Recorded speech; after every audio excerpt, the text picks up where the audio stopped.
indeed the classic differentiation between, let's say, ordinary states and the mafia state is where you cannot differentiate clearly between the political elite on the one side and what you can refer to as the criminal elite.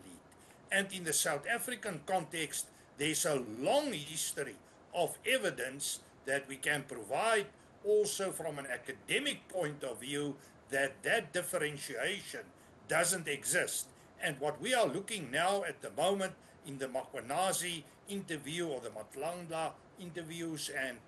Commission of Inquiry is clearly that there is strong links between politicians, and we are now talking about ANC politicians in government and people that are connected to criminal activity. And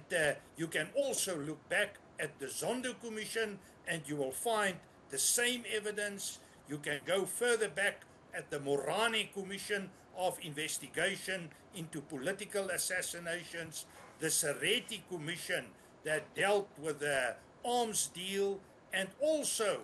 the so-called Chancellor House episode, to mention only a few. I think we can mention about 100 plus of these incidents, but there's now clear evidence that South Africa is qualifying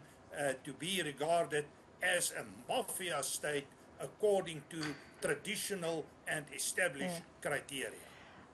Wow, and when the politicians are the criminals and the criminals are the politicians, and criminals have tentacles in police and security and law enforcement, then who do South Africans trust to try and fix the situation? Well, Francis, the evidence is showing us at the moment